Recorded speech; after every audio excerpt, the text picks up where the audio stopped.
So we all froth on cinema lenses, but by God, are they expensive? So what is so good about them? Well, let's figure it out.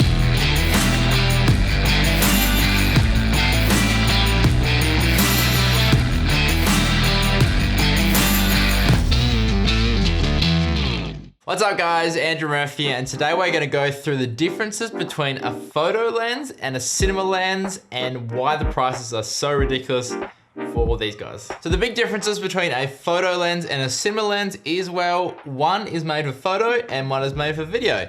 But apart from the obvious, there are several differences between the two lenses that we'll go through right now. First, if you're new here and you're into filmmaking and photography as much as me, and you wanna learn more, be sure to hit the subscribe button down here. I release videos every single Monday at 7 p.m. Australian Western Standard Time, and I want to help you guys learn all about filmmaking and photography. All right, so the most noticeable difference is the size of a cinema lens in comparison to a photo lens, and this is because of a few reasons. The main one is that most cinema lenses boast a very low T-stop. No, not an F-stop, a T-stop. We'll touch on this later, which means they can let a lot of light through the lens and you get that real nice shallow depth through that bokeh effect that everyone's dying for. The other reason for their size is to keep a set of these cinema lenses uniform in diameter. So what I mean by this is that if you're shooting on an 85mm cine lens and you just swap to say a 50mm or a 24mm cine lens, then you can literally just swap it out and the gears actually don't move. So the focus ring and the aperture ring will stay in the same spot and you won't need to make any adjustments to your focus wheel or your aperture wheel. So this makes them super quick to swap out if you're on a film set. Now, the second big difference that you'll see on a cine lens compared to a photo lens is the lack of autofocus. Now,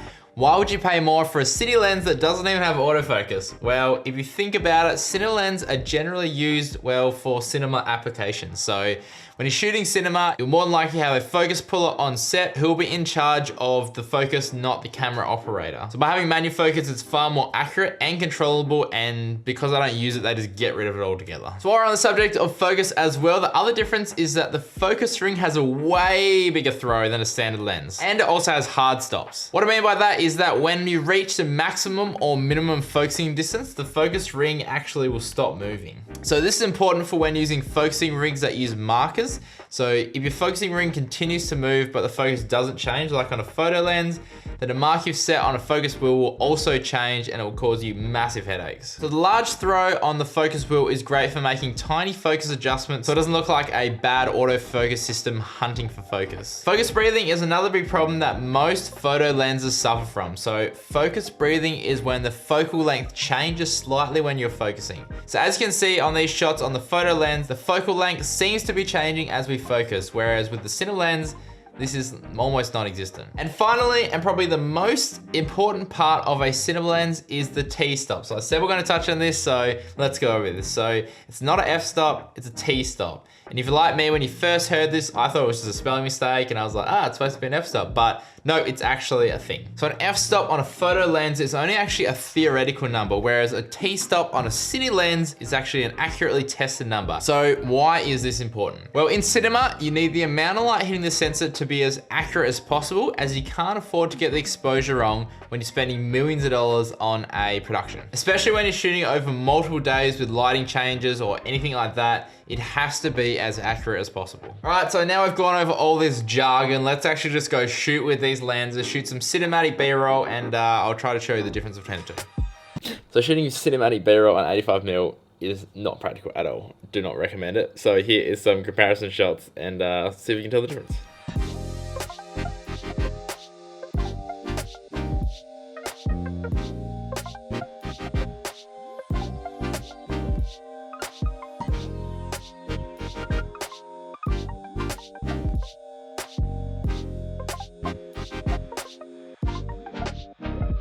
So guys, I hope this has been helpful in understanding just why cinema lenses are so expensive and the reasoning behind the price. But for most people, a cinema lens is not necessary at all, and it's more of just a cool thing to have. For me personally, a cinema lens is just not practical, as most of my shoots are run and gun, and I rely on the autofocus system that I have on my C200 so I can focus on the composition and framing instead. If you like this video, be sure to give it a thumbs up and press the subscribe button down here to get weekly videos teaching you tips on how to improve your filmmaking and photography. And as always, stay creative and I'll see you on the next one. See ya.